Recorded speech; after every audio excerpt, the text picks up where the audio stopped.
علی نے تلوار کیوں نہیں اٹھائی؟ اب ہمارے وہاں جواب دیا جاتا ہے، ہم بھی دیتے ہیں کہ نبی کی وصیت تھی علی حد ظلم سہ لینا لیکن تلوار نہ اٹھانا۔ یہ تو ہمیں ہضم نہیں ہوتا یہ جملہ، یہ ہماری بات ہماری سمجھ سے باہر ہے، اس میں گہرائی نہیں، ہم مطمئن نہیں ہوتے۔ ٹھیک ہے وصیت مانتے ہیں، انکار نہیں کرتے، لیکن ہم مطمئن نہیں ہیں اس جواب سے۔ جب ہم نے تاریخ کی تحقیق کی اور گہرائی میں اترا تو جواب میں نے پا لیا۔ جواب یہ تھا کہ جب نبی ہجرت کر کے مدینے میں آئے تھے، آنے کے بعد نبی نے پہلا کام کیا کیا؟ مسجد نبوی کی بنیاد رکھی، تعمیر کیا، مسجد تیار ہوئی، نبی نے پھر صیغہ اخوت کو قائم کیا تھا۔ یاد ہے نا بھائی چارے کا مزاج، طبیعتیں جن کی جن سے مل رہی تھی، نبی نے اسے اس کا بھائی بنا دیا تھا۔ اس کے بعد نبی نے دوسرا کام بڑا اچھا کیا، بڑا اہم کام، اسی میں آپ کا جواب چھپا، اسے غور سے سنیے گا۔ نبی نے یہاں مانگا تھا کاغذ قلم، یہاں آ گیا تھا، اس لیے کہ ماحول الگ تھا۔ یہاں دینے والے تھے، اعتراض کرنے والے نہیں تھے۔ کاغذ قلم آیا تو نبی نے معاہدہ لیا، ان سے عہد نامہ تحریر کیا، بڑا لمبا چوڑا۔ اس میں نبی نے سب صحابہ جو نئے تھے سب کے سامنے صیغہ اخوت کے بعد ایک لمبا چوڑا میرے نبی نے عہد نامہ لکھا تھا کہ یہ مدینہ منورہ ہے، یہاں جائے امن ہے، یہ شہر مدینہ جائے پناہ ہے، ہر ایک کی عزت، ناموس، آبرو سب محفوظ ہے ایک دوسرے کے شخص۔ یہاں عہد کرو، دستخط کرو، عہد کرو میرے سامنے اللہ کو حاضر و ناظر سمجھ کر کہ جب تک مدینے میں رہو گے کوئی کسی پر تلوار نہیں اٹھائے گا، کوئی کسی پہ ہاتھ نہیں اٹھائے گا، کوئی کسی کی عزت سے کھلواڑ نہیں کرے گا، کوئی مسلمان کسی مسلمان کی توہین نہیں کرے گا، کوئی کسی کی جاگیر پہ قبضہ نہیں کرے گا، کوئی کسی پہ ذرہ برابر ظلم نہیں کرے گا۔ نبی نے اس پر دستخط کروا لیے تھے۔ اس عہد نامے پر رسول نے علی سے بھی سگنیچر کروائے تھے۔ علی نے دستخط کر دیا کہ ہم عہد کرتے ہیں کہ جب تک زندہ ہیں تلوار کسی پہ نہیں اٹھائیں گے، کسی کا حق نہیں ماریں گے، کسی پہ ظلم نہیں کریں گے، کسی سے جھگڑا فساد نہیں کریں گے۔ سب دستخط کر چکے، امتحان تھا اللہ کا یہ عہد نامہ، بہت بڑا امتحان تھا۔ آیت بھی میں نے اسی عنوان سے پڑھی ہے، پتہ نہیں ذہنوں میں اتری یا نہیں، محفوظ ہے یا نہیں، کہ جن لوگوں نے اللہ سے کیے عہد کو توڑ ڈالا اور قطع رحمی یعنی ظلم کیا، صلہ رحمی سے ہاتھ دھو بیٹھے اور اس کے بعد پورے فساد کے ماحول قائم کر دیے، لہم اللعنت، ان پر اللہ کی لعنت ہو۔ کہتے کہاں ہے لعنت کا جواز؟ قرآن لعنت بھیج رہا ہے۔ تو جب اللہ نے لعنت بھیجی ہے تو ہمیں بھی حکم دیا کہ جب ہم اللہ ہو کے لعنت بھیج سکتے ہیں تو تم میرے بندے ہو کے ان پہ لعنت کیوں نہیں کر سکتے ہو؟ اب جب یہ عہد نامہ تیار کر دیا گیا، اس کی کاپیاں سب تک پہنچی، مطلب جس شکل میں پہنچی، چاہے خیالی شکل میں پہنچی، چاہے دکھا کر نبی نے پہنچا دی، پڑھا کر پہنچا دی، سب تک پہنچ گئی، گھر گھر میں کاپیاں پہنچ گئی کہ عہد کر لیا ہے تم نے کہ جیتے جی کسی پہ ہاتھ نہیں اٹھانا، کسی کے خلاف تلوار نہیں اٹھانا، ہاتھ نہیں اٹھانا، کسی کو مارنا نہیں، کسی کو یتیم نہیں بنانا ہے، کسی کا پہلو نہیں توڑنا ہے، کسی کے اعضاء جسم کو زخمی نہیں کرنا ہے، کسی کی جاگیر پہ قبضہ نہیں جمانا ہے، کوئی ظلم نہیں ہونا۔ مدینہ شہر امن ہے، جائے امن ہے، جیسے مکہ جائے امن ہے، مدینہ منورہ بھی جائے امن ہے۔ یہ اللہ کا امن و امان کا شہر ہے، یہاں پر کسی پہ انگلی نہیں اٹھانی ہے، کسی کو نقصان نہیں پہنچانا ہے۔ اب امت کا امتحان تھا یہ بہت بڑا، یہ عہد نامہ نہیں تھا جیسے بزم ملائکہ میں سجدے کی شکل میں ابلیس کا امتحان تھا کہ جو سجدہ کر لے وہ فرشتہ ہو جائے، جو انکار کر لے وہ ملعون اور ابلیس ہو جائے گا۔ یہی امتحان اللہ نے مدینے میں بھی لے لیا۔ امتحان لینے والا اللہ کا رسول ہے، تلوار نہیں اٹھانا ہے۔ لفظ پہ غور کریے گا، توجہ کیجیے گا، کبھی بھی تلوار نہیں اٹھانا ہے، تمہارے ساتھ جو ہو جائے تلوار نہیں اٹھانا ہے۔ اب ظلم ہو رہا ہے، آگ لکڑی لائی گئی، پہلے تو خلافت چھین لی گئی، علی نے صبر کر لیا۔ آگ لکڑی لائی گئی، علی نے صبر کر لیا۔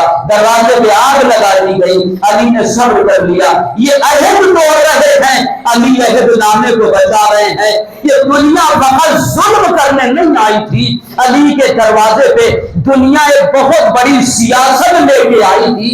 یعنی دنیا یہ کوشش میں تھی کسی موڑ پر علی تلوار اٹھا لے، علی تلوار اٹھا لے، علی تلوار اٹھا لے، تاکہ علی خلافت الہیہ سے خود بخود دستبردار ہو جائے۔ پتہ نہیں پیغام پہنچ رہا یا نہیں پہنچ رہا۔ اگر علی تلوار اٹھا لیتے تو معاہدے کی خلاف ورزی ہوتی، اللہ علی کی خلافت رد کر دیتا، انہیں ضرورت نہیں پڑتی۔ یہ سوچ تھی ان کی، یعنی ظلم سے بڑا ظلم کر رہے تھے، یہ نہیں یہ کرتے، کسی موڑ پر علی تلوار اٹھا لیں گے، جب علی تلوار اٹھا لیں گے تو ہم فائدے لیں گے۔ پھر علی نے معاہدے کو توڑ دیا، پھر علی کو اللہ کی خلافت سے دستبردار کر دیا۔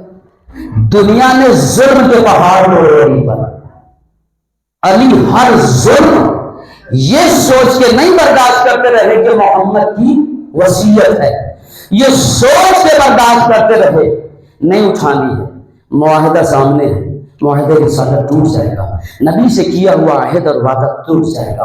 نہیں، زہرا کا پہلو شکستہ ہوتا ہے، ہو جانے دو، پسلیاں ٹوٹتی ہیں، ٹوٹ جانے دو، میں نبی کے لیے یہ برداشت کر لوں گا، میں نبوت کی خاطر یہ ظلم برداشت کر رہا ہوں۔ آگ لکڑی لائی جا رہی ہے، دروازہ چلنے دو، رسالت کے عہد کو بچانا ہے، محسن کی شہادت ہو جانے دو، رسالت کے عہد نامے کو بچانا ہے، گلے میں رسی باندھ لینے دو، عہد نامہ بچانا ہے۔ اب بتائیے جیتا کون ہارا کون؟ انہوں نے ایک ایک کر کے یہ ظلم نہیں کر رہے تھے، نبی سے کیے عہد کو اسٹیپ بائی اسٹیپ توڑتے چلے جا رہے تھے، اور علی ہر موڑ پر نبی سے کیے عہد کو بچاتے چلے گئے۔ جب نبی سے کیے عہد کو علی نے بچا لیا، علی نے شکر کا سجدہ رکھا کیا، اور یہ نتیجے کا اعلان فوراً امتحان کے بعد نتیجے کا اعلان نہیں ہوتا۔ علی نے مسجد کوفہ کا انتخاب کیا، تو کھڑی آئے امتحان ابھی ہوا ہے میرا، ابھی فوراً امتحان کے بعد نتیجہ اور رزلٹ آؤٹ نہیں ہوتا۔ مسجد کوفہ کا سما آ گیا، ضربت لگی علی کے سر پر، علی نے سجدے میں سر رکھا، تحفظ سے ربی جاوا، پروردگارا علی آج دنیا سے کامیاب ہو کے جا رہا ہے۔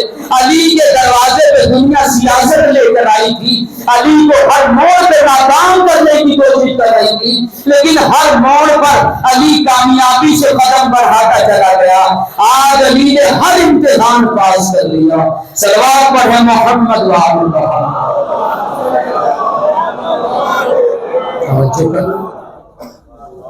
علی معاہدے کو بچا رہے تھے، اگر یہ معاہدہ نہ ہوتا تو علی تلوار اٹھا لیتے، دنیا نے توڑ ڈالا۔ اب دیکھیں قرآن کیا کہہ رہا ہے، جنہوں نے عہد کو توڑا ان پر اللہ کی لعنت ہے۔ یہ تو اپنی اپنی تقدیر ہے، ہمیں سیدہ شباب میں اہل جنہ ملے، کسی کو وہ امام ملے جن پر خود قرآن لعنت بھیج رہا ہے، تو جہاں ان کا ٹھکانہ وہاں چاہنے والوں کا ٹھکانہ۔ بہرحال کہنے کا مطلب یہ ہے کہ بڑے بڑے مظالم میں فاطمہ زہرا پر تھوڑی سی بات اور سن لیں، 2-4 منٹ کی، اور میں زحمت کو تمام کرتا ہوں، بات کو مکمل کرتا ہوں۔ یاد رکھیے یہ محمد کی اکلوتی بیٹی ہے، اکلوتی بیٹی ہے۔ جب یہ فقرہ ہم کہتے ہیں تو کان کھڑے ہو جاتے، سب کہاں سے اکلوتی بیٹی؟ کتابوں میں بھی لکھا کہ 3 بیٹیاں اور تھی زہرا کا مصائب چھپانے کے لیے، 3 بیٹیاں اور تھی۔ اس کے ظلم والا ہے، ظلم یہ چور چوریوں کے نشانات چھوڑ جاتا ہے، چھوڑ جاتا ہے یا نہیں جاتا؟ چھوڑ جاتا ہے، یہ نظام قدرت ہے۔ لکھا کہ 3 بیٹیاں اور تھیں، اس کے بعد اپنی چوری کا نشان بھی کتابوں میں چھوڑا تحریر کی شکل، مگر وہ تینوں بیٹیاں اعلان رسالت سے پہلے پیدا ہو چکی تھی۔ پتہ نہیں آپ کہاں ہیں، میں کہاں لے کے جا رہا ہوں۔